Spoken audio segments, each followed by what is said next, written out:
Rich people don't learn from poor professors, and in this video I'm going to be showing you my 3-step system for creating commercials or ads specifically for YouTube and Facebook.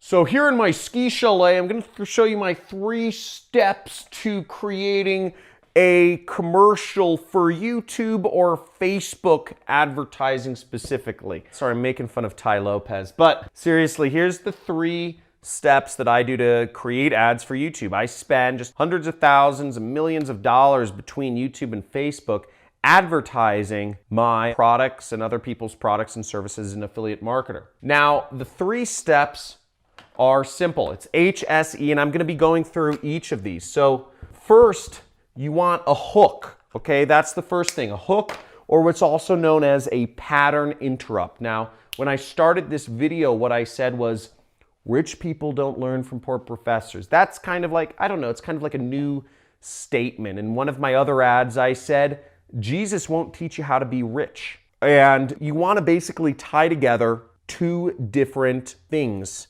that don't normally go together to create a good hook. That's a pattern interrupt. It's like, what? You know, one thing I said to one of my friends, which like just caught his attention. You know, I was talking about my experience at Burning Man, and I said, oh yeah, you know, I went out one night and I could taste all the lights. You know, I was looking at this red light and it tasted like a strawberry.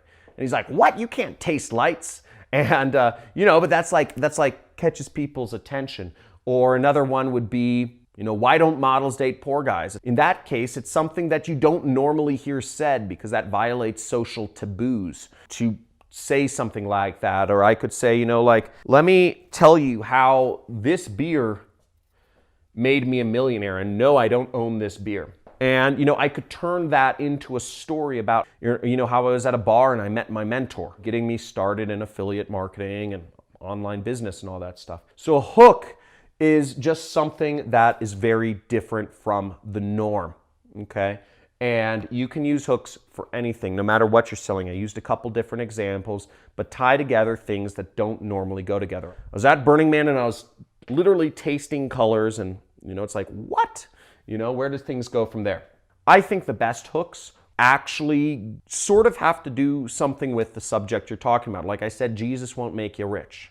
Right? I'm talking about money. Like that ad is meant to sell a training program of mine, which if you want to learn more about, there's a link in the description, or you could subscribe to my channel. But, you know, training program of mine that actually teaches people how to make money online. But most people don't tie together like religion and making money, or they don't say Jesus, you know, it's like, oh, don't use that name, you know, like, so that gets people's attention.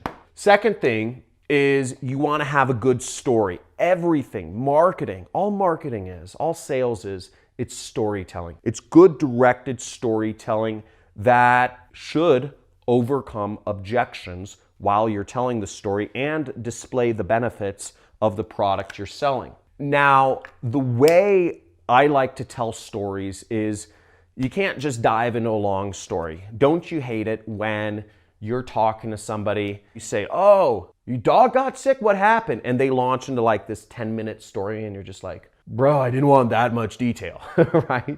You know, it's like, okay, like you told me your dog was sick, give me like 2 more sentences, right? And you're like, well, you know, I thought he'd really like this garlic chicken I got from Zankou Chicken, you know, the Mediterranean chicken place, and I guess dogs can't eat garlic, so he just diarrheaed all over my kitchen. You're like, haha, like I got a little more detail. That's all I want to know. I don't want the 10-minute version. I just wanted the, you know, the 30 seconds longer version. Now, after those 2 sentences, if they were to say, he diarrheaed all over the kitchen, really? Like, what'd you do next?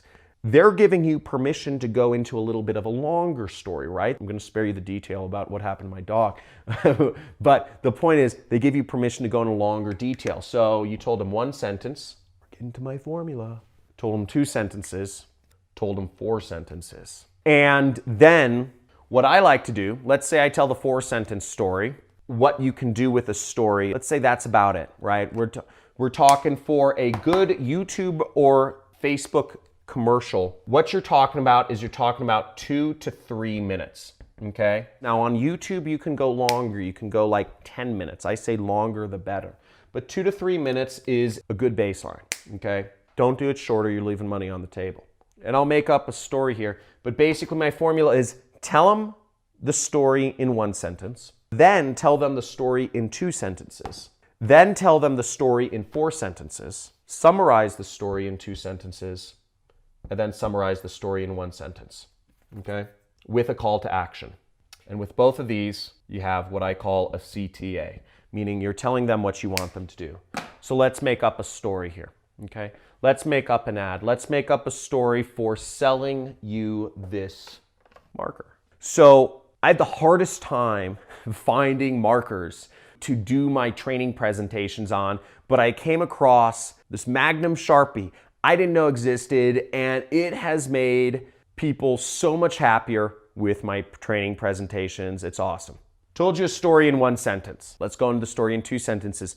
So before, the problem that I had was that I was using these boards and I would be using this little marker, you know, those little itsy bitsy markers. You could like barely see, they're like these little lines and you could barely see anything. And I was going through all this time of like drawing diagrams and then I'd post the video on YouTube and people would be like, John, I can't see what you're writing. So I did all this searching and Googling and I went to different office stores and I found they actually sell this rare brand of Sharpies, really hard to find, called Magnums.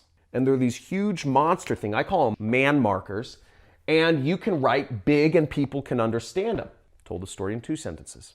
Now, if I were to go further, I would tell the story in 4 sentences. So, you know, when I was writing small, it was hard for people to understand.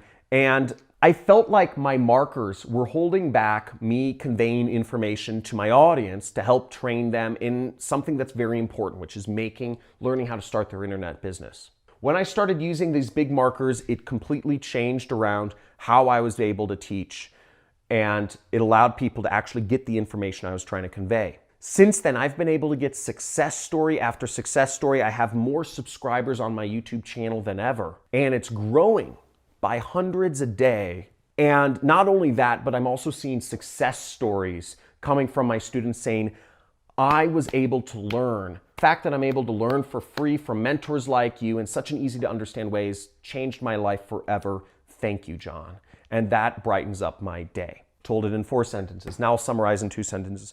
So if you want to learn not only how you can use a better marker, but if you want to learn how to train better, I suggest you subscribe to my channel and check out the videos. Then I'll summarize in 1 sentence. Subscribe to my channel and you'll get more easy to understand diagrams and information and training of how to start your online business. So I just told a big story there. Sorry for the long-windedness, but that was 10 sentences, okay? That would be a 2 to 3 minute ad if I was to chunk that down. You can follow the same format to tell any story. Use a hook and tell a story like that, and you can convey a message with a strong call to action that makes sense. 1, 2, 4, 2, 1.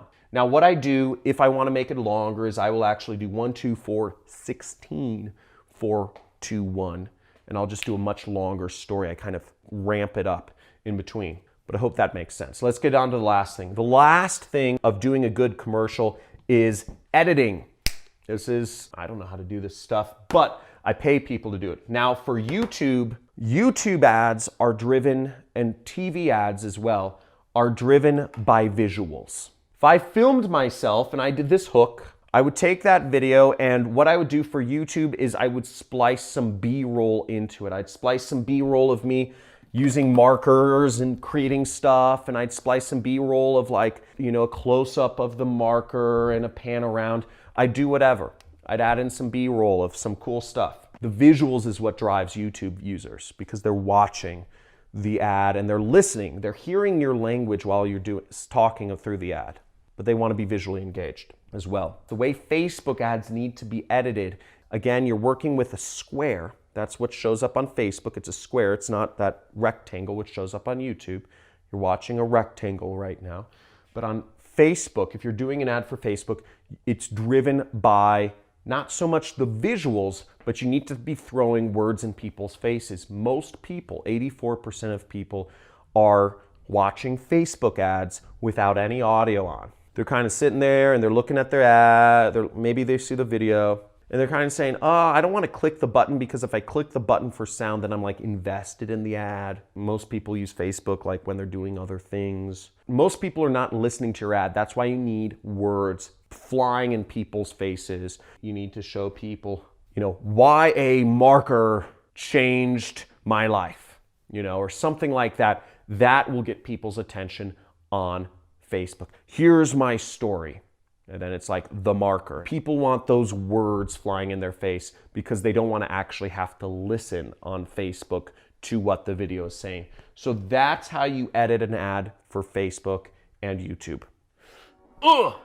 That is good information. That's stuff I haven't told anybody yet, and this is a whole new world, this video advertising stuff. Now, if you got something from this, give me a big like and put a comment in there and let me know what was the most useful. Was it learning about the hook and the pattern interrupt? Was it learning about the story? Or was it learning about the editing? This is new stuff. Nobody's talking about this, and I hope you're getting a ton of value from this, because if you are, subscribe to my channel, hit that bell so you can see what new videos I come out with. I'm always coming out with new videos on a daily basis about how you can create an online business and make money doing so. So look forward to seeing you in my next video.